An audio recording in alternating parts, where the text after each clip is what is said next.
ஆண்டவர் இயேசுனுடைய உயிர்ப்பின் காலத்தின் 2ஆம் பாடத்தில் நாம் பயணம் செய்கிறோம். நாம் வாசிக்கக்கூடிய முதல் வாசகங்கள் திருத்துவதர் பணியின் நூலிலிருந்து நாம் வாசித்து கொண்டு வருகிறோம். அதில் மிக குறிப்பாக பேதுருவினுடைய வாழ்க்கையில் நடக்கக்கூடிய அந்த நிகழ்வுகளை எல்லாம் நாம் வாசித்து கொண்டு வந்து கொண்டிருக்கிறோம்.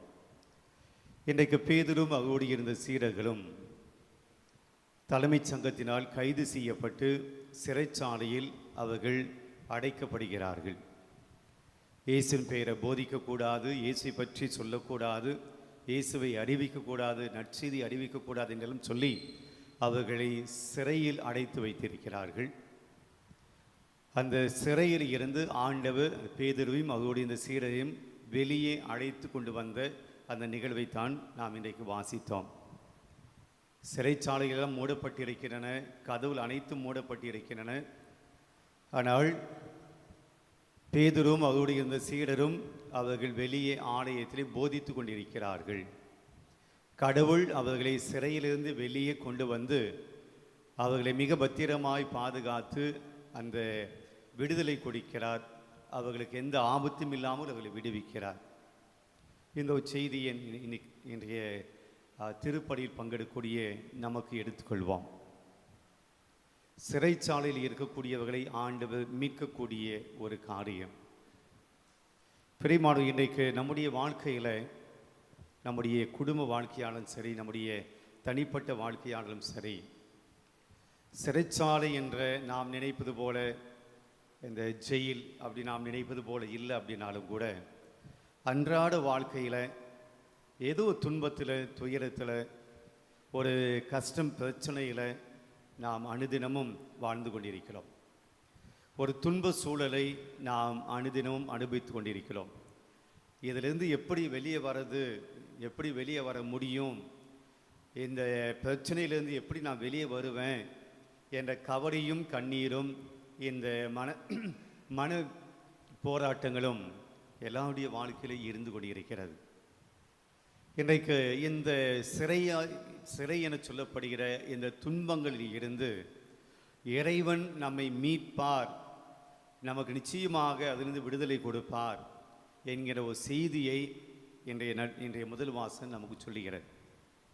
நம்முடைய துன்பங்களிலிருந்து இறைவன் நம்மை மீட்கக்கூடியவர் என்ற இந்த ஆழமான ஒரு நம்பிக்கை நமக்கு இருக்க வேண்டும். பொதுவாக நாம் அப்படி சொல்லலாமா ஃபாதர்? டெய்லி நாங்கள் ஜெபிக்கிறோம், துன்பங்கள் வருகின்றன, ஜெபித்தால் அந்த துன்பங்கள் போகலை. பிரியமான யோசித்து பார்ப்போம். நம்முடைய வாழ்க்கையில், கடந்த கால வாழ்க்கையில் எத்தனை துன்பங்கள், எத்தனை சவால்கள், எத்தனை போராட்டங்கள், எத்தனை ஆபத்துக்கள், விபத்துக்கள், எல்லாவற்றிலும் இருந்தும் நாம் மீண்டு வந்திருக்கிறோம். கடவுள் நம்மை ஏதோ ஒரு விதத்தில் கடவுள் நம்மை மீட்டு வந்திருக்கிறார். தன்னுடைய வல்லமையில் செயல்களை பல மனிதர்கள் வழியாக அல்லது பல நிகழ்வுகள் வழியாக கடவுள் நம்மை அந்த கஷ்ட காலத்திலிருந்து, அந்த துன்பத்திலிருந்து நம்மை மீட்டு வந்ததினால்தான் நாம் இன்றைக்கும் இருக்கிறோம். அப்போ கடவுளுடைய அன்பு எப்போதுமே மாறாத அன்பு. கடவுள் நம் மீது இரக்கம் கொண்டிருக்கிறார். இன்னைக்கு அதான் திருப்பாடலில் தாவீது மன்னன் கடவுளுடைய மாபெரும் பேரன்பை பாடுகிற ஒரு பாடலை நாம் வாசித்தோம். திருப்பாடல் 34 அவர் சொல்கிறார், துணை வேண்டி நான் ஆண்டவரை மன்றாடினேன், அவர் எனக்கு மறுமொழி பகர்ந்தார். நான் மன்றாடிய என் மன்றாட்டுக்கு அவர் ரெஸ்பாண்ட் பண்ணார், அவர் பதிலளித்தார், அவர் மறுமொழி பகர்ந்தார். எல்லா வகையான அச்சத்தினின்றும் அவர் என்னை விடுவித்தார். இது தாவீது மன்னனுடைய அனுபவம் ஆகியிருக்கிறது. தாவீது மன்னனுடைய வாழ்க்கையில் நிறைய துன்பங்களை சந்தித்தார். உயிருக்கு போராடி தன்னுடைய உயிரை காத்து கொள்ள அவர் ஓடினார். கூட இருந்த நம்பிய அரசனே சவுலே இந்த தாவீதினுடைய உயிரை பறிக்க எண்ணினார். பொறாமை எண்ணத்தோடு சவுல் தாவீதினுடைய உயிரை பறிக்க தேடினார்.